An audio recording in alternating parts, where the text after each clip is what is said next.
Bonjour, nous allons encore apprendre la langue Wobé. Je lis pour vous. Apprendre la langue Wobé de Côte d'Ivoire. Livre de lecture CP1 en Côte d'Ivoire dans les années 2000. Leçon 28.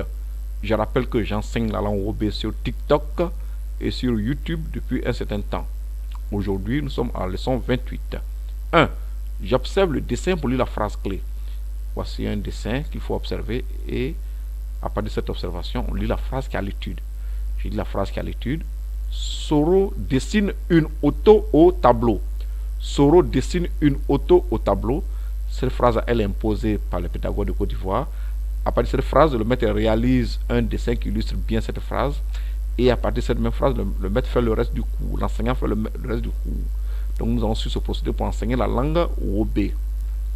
Je disais donc, Soro dessine une auto au tableau. Soro dessine une auto au tableau. Donc en langue Wobé, on dit Soro kwen wotro a sou et tableau pays. Je reprends.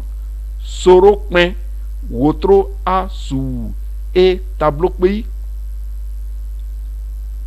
Traduisons mot à mot la phrase Soro dessine une auto au tableau. Soro dessine une auto au tableau. Donc en français, Soro, c'est un nom propre. En langue Wobé, Soro, on le garde. Dessine, c'est en français. En langue Wobé, on dit kwen, point, assou. Ce qu'on dessine, on met au milieu.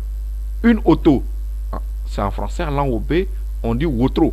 Je rappelle que le O avec accent circonflexe, c'est pour avoir le son O comme dans hôpital. C'est un O fermé. Donc wotro. Je rappelle aussi que les Wobé et les Guérés ne disent pas c'est déterminant tel que un, une, le ou bien la. Donc une auto, on dit wotro simplement. Au tableau, en langue Wobé, c'est en français. En langue Wobé, on dit et tableau pays. Et tableau pays. Je rappelle qu'il ne faut pas s'offusquer. Le mot tableau n'est pas habituellement dans la culture des Wè. Donc quand il y a une culture qui entre en contact avec les Wè, eh bien ils prennent le mot venant de cette culture-là. Voilà. C'est comme en français aussi, hein. Hamburger, cake. C'est des mots d'origine football, c'est des mots d'origine anglophone que nous utilisons dans la langue française. Donc les Wè font la même chose. Donc au tableau, c'est et tableau pays. Voilà, nous poursuivons donc sans nous offusquer.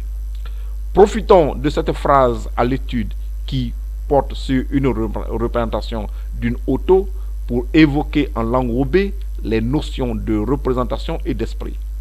La prononciation en Wobé est en rouge. Niveau 3, leçon 28, un dessin, une photo, un esprit, un fantôme. Tous ces mots en langue Wobé, on dit sou. Je reprends sou. Mise au point. Pour le genre dans la culture Wè, ça signifie Wobé plus Guéré, voici la généralité.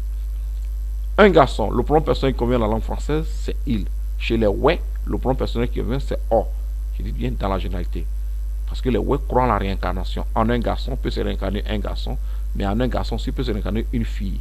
Donc il faudra chaque fois, chez les Wè, on précise cela et on le sait depuis notre enfance. Le nom et le genre sont précisés. Alors, mais ici, pour un garçon, dans mon cours, c'est réincarner un garçon. Donc c'est O.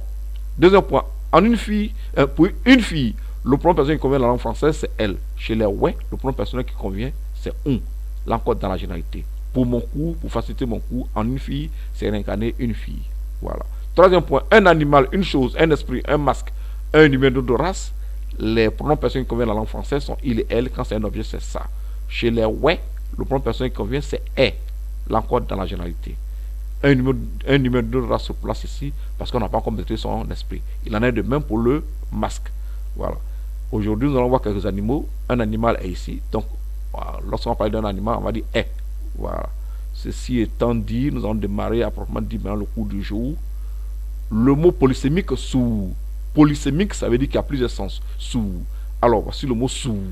Quelquefois, il désigne un groupe, le sens qu'on appelle un groupe, c'est-à-dire un dessin, une image, une photo. C'est la première option. Il peut désigner un dessin, une image, une photo. Le mot sous n'a de sens que dans un contexte. Il n'a de sens que dans un contexte. Donc, quelquefois aussi, il désigne une ombre. Le même mot sous, quelquefois aussi, il désigne un fantôme, un esprit. On va voir ces trois conceptions-là. Voilà, ces trois sens-là. Voilà, donc on démarre ici. Donc on a dit premier, c'est un dessin, une photo, enfin une image. Voici un dessin d'éléphant.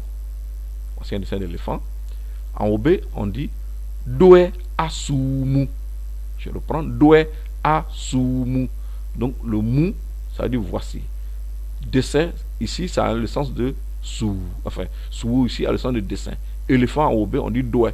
Donc Doe asumu. Voici donc ce dessin d'éléphant. Ce dessin d'éléphant, il est joli. On va dire ça là en OB. Ce dessin d'éléphant, c'est Doe asune. Le nez, ça veut dire ce. Dessin ici, ça a le sens de sou. Éléphant, c'est Doe. Doe asune. Il est joli. En langue OB, on dit est nemoi. Est nemoi.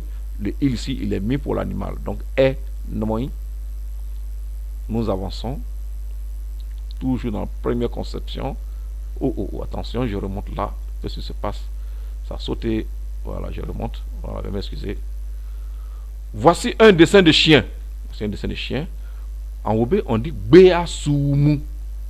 Mou, ça veut dire voici. Chien, c'est B. Dessin ici, ça le sens de sou, comme l'a dit tout précédemment. Donc Béasumu. Voilà ça. Ce dessin de chien, il n'est pas joli. On va traduire ça en langue OB. Ce dessin de chien, comment on dit ça en langue OB? On dit Béasune. Ne, ça veut dire ce. Hein? Voilà. Ce dessin de chien, on dit Béasune. Il n'est pas joli. Comment on dit ça en langue OB? On dit sei nemon. Sei nemon. On poursuit. Ce dessin de chien, il est vilain. Ici, c'est il n'est pas joli. Ici, c'est il est vilain. C'est des prétextes toujours pour apprendre la langue OB. Hein? Donc, ce dessin de chien, comme on dit ça en langue OB, on dit Béasune. Comme on l'a dit précédemment. Il est vilain, on dit niniei. Je reprends. Niniei. Voilà, pour dire il est vilain. Nous avançons. Maintenant, on a fini avec un dessin, une image, une photo. On va aborder maintenant une ombre. Voilà. Voilà, je descends. Voici le pied d'une jeune fille qui s'appelle Épiphanie. Voici son nom par terre. Hein. Voici l'ombre d'Épiphanie. On va dire ça en OB. Épiphania sumu. Le mou, ça veut dire voici. Voici Épiphanie ici, l'ombre. Cette fois-ci, on traduit en langue OB en disant sous. Voilà. Le mot sous en langue OB n'a de sens que dans un contexte. Donc, Épiphania sumu. Pour dire voici l'ombre d'Épiphanie. L'ombre d'Épiphanie est long. On va dire ça en langue OB.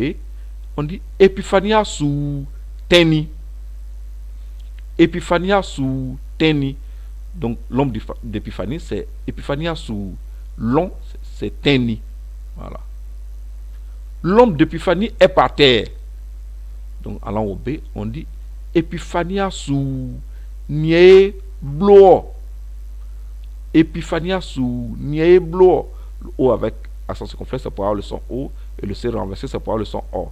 Donc, nieblo. On va reprendre un peu. Épiphania sous mou. Épiphania sous teni. Épiphania sous nieblo. Nous poursuivons avec le troisième sens du mot sous. Je descends un peu. Voilà. Ma grand-mère Gbema, elle est morte. On va avoir le sens de esprit, fantôme et autres, sans avoir peur. Hein. Voilà. Ma grand-mère Gbema, elle est morte. Donc, ma grand-mère Gbema, comme on dit ça en OB, on dit Anan Gbema. Le an, je rappelle que ça signifie quelquefois je, quelquefois ça signifie ma, quelquefois ça signifie mon. Voilà. Ma grand-mère Gbema, on dit Anan Gbema. Nan, c'est grand-mère. Gbema est là. Elle est morte. Comme on dit ça en OB, on dit Oumé. Je reprends Oumé. Donc, Anan Gbema, Oumé. Ok. On passe à une autre phrase maintenant. L'esprit, le fantôme de ma grand-mère Gbema, il nous effraie. On va traduire ça en langue OB. L'esprit, le fantôme de ma grand-mère Gbema. En langue OB, on dit Anan Gbema Asou. Il nous effraie. Epoa Faundi. Je reprends. Epoa Faundi. Donc on reprend toutes les deux phrases. Anan Gbema Asou. Epoa Faundi. Anan Gbema Oumé. Anan Gbema Asou. Epoa Faundi. Voilà le fantôme de ma grand-mère Gbema et qui nous effraie. Alors, On va passer, on va retenir quelque chose. À retenir. 1. Kasuje eni. 2. Abaekea. Attention. 1. Kasuje eni. Ça veut dire quoi? Ça veut dire quelle que soit la nature du sourd. Le sourd, ce soit un dessin, une ombre, un esprit, un fantôme. Donc en Obé, on dit Kasuje eni. 2. Abaekea. Ça veut dire quoi en français? Prions Dieu. Abaekea. Prions Dieu. 3. Fombo anouin. Ah, ça veut dire quoi en français? Ça veut dire n'ayons pas peur. Fombo anouin. N'ayons pas peur. Alors on va reprendre un peu. Puisque nous sommes venus pour apprendre la langue Obé, ce qui est écrit en rouge, on va reprendre. Kasuje eni. Abaekea. Fombo anouin. Kasuje eni. Abaekea. Fombo anouin. Je vous souhaite la paix du cœur, la paix de l'esprit. Merci.